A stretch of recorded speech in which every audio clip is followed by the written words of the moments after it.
The reveal begins now with investigators Faith Abube and Andy Parati. Welcome to The Reveal, an investigative show where news is made. A Georgia woman sentenced to life in prison for murder could soon get a new trial. Her attorneys believe there's a problem with evidence used to convict her, and they're asking a judge to grant her a new trial. Evidence so flawed, the majority of forensic scientists believe it should be banned from court.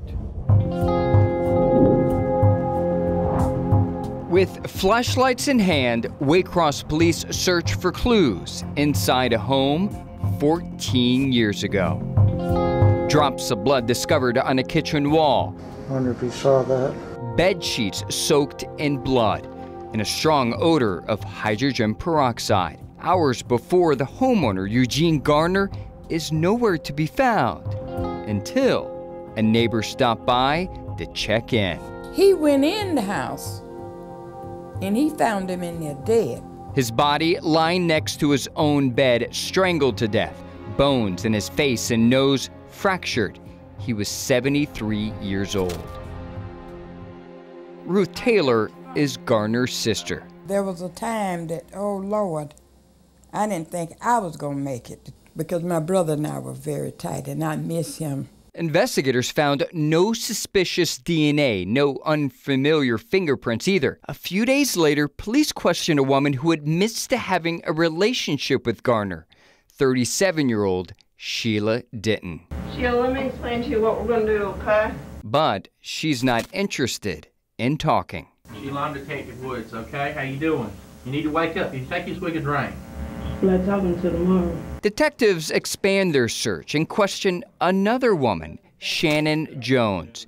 She tells investigators she sold drugs to Denton the evening Garner died, and she is no friend. But she don't care who she hurt, man. She don't care what she say. She don't care. Jones tells detectives she once saw Denton hit an ex-boyfriend, and then investigators discover a possible motive: money to fund Denton's drug habit. Oh yeah, everybody knew that. Everybody that dealt with him or was around him in a length of time knew that he had all this money in his pocket. He had a roll of money in his pocket big enough to choke a cow. On August 13th, 2004, police charged Denton with Garner's murder. At her trial, Jones tells the jury she saw Denton with an unusual amount of money the night Garner died. And that's not all. She also claims Denton confessed to killing Garner. The jury appeared to believe it, convicting and then sentencing her to life in prison. I think she needed to die there.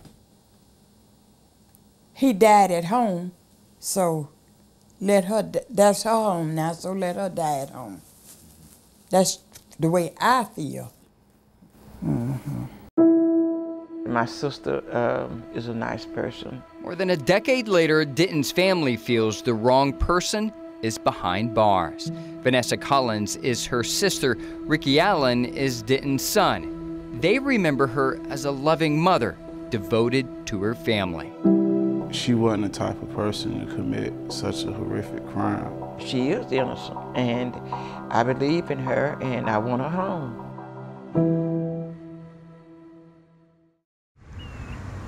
The man was killed is on ABC Avenue, which is off just, it runs parallel to State Street, which is US 1 North. So every time I head out US 1 North, you know, I pass the house. So I remember the case. Rick Curry is the former district attorney in Ware County. He personally prosecuted Denton's case. What was the most compelling evidence to you? Generally, it was the confession. You know, we had a confession from her to a, I hate to say a crack dealer, but somebody in the crack house. And she made a pretty good witness. Got it? Yes, sir. Curry is talking about Jones, of course, who admitted to selling crack to Denton the night Garner died. Listen to Jones read a letter to investigators explaining what she claims Denton told her. She said, please open the door. I opened the door and she said, I just did something. I said, well, you did. She said, I just killed somebody. I said, who? She said, the man in front of Wally's. Wally's is a convenience store directly across the street from Garner's home. If I had not had the confession, it would have been a difficult case. The confession was the case.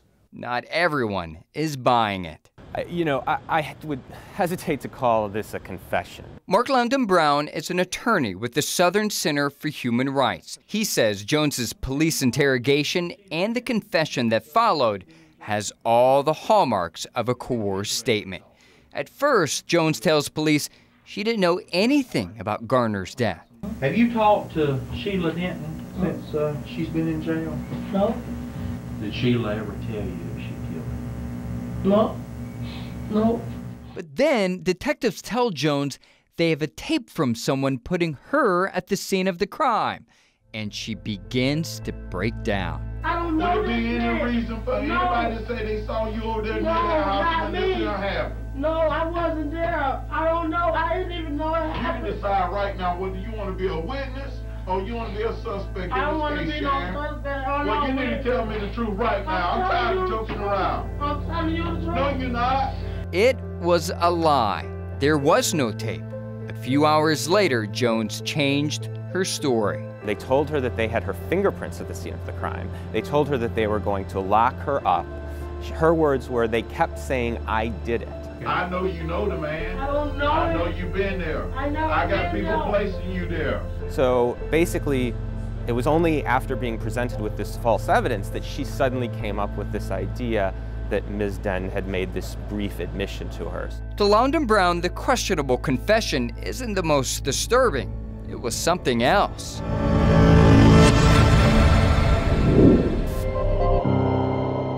Welcome back. Evidence used to convict a Georgia woman of murder more than a decade ago is now back under the microscope. Evidence once used to convict her may now get her a new trial.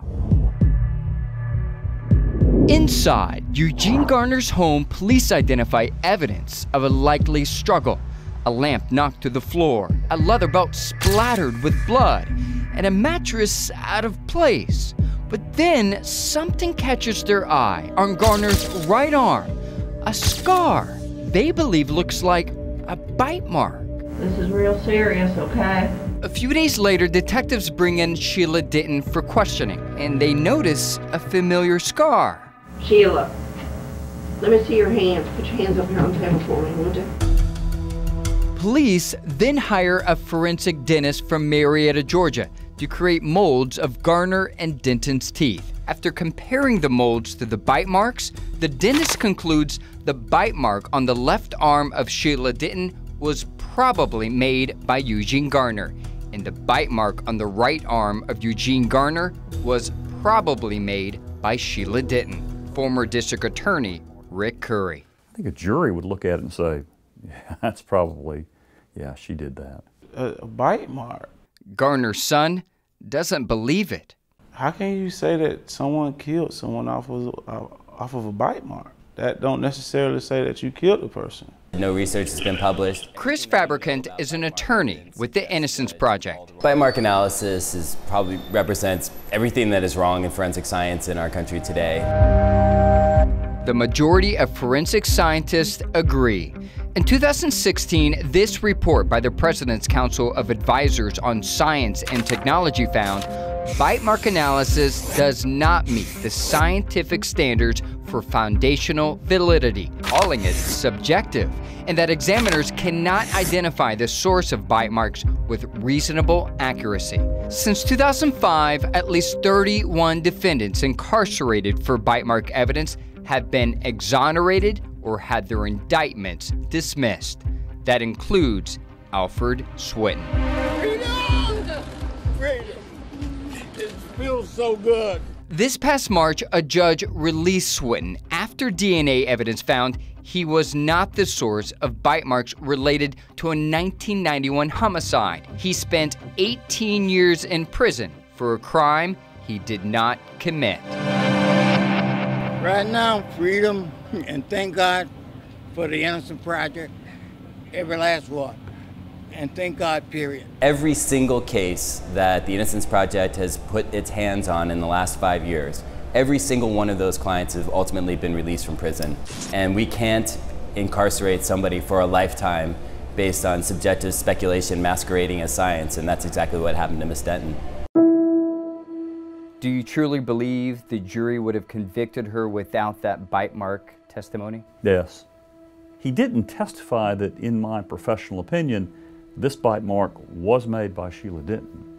He said it was probably. But when a juror hears from someone that you guys are deeming an expert, and he says, I probably think it's her that bit him and vice versa, that's got to be pretty compelling. Yeah, but he probably means probably. While Curry downplays the bite mark testimony today, that wasn't the case during his 2006 closing arguments. According to court transcripts, Curry mentions bite mark evidence multiple times, even telling the jury, if that's all we had, I'd have to admit that's reasonable doubt.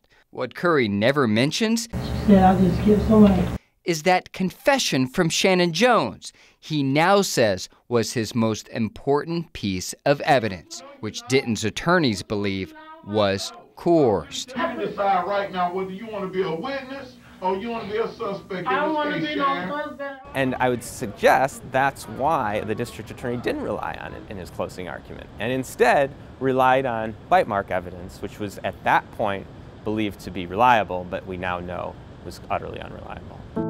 This past November, Loudon Brown filed a motion to ask a judge to grant Denton a new trial.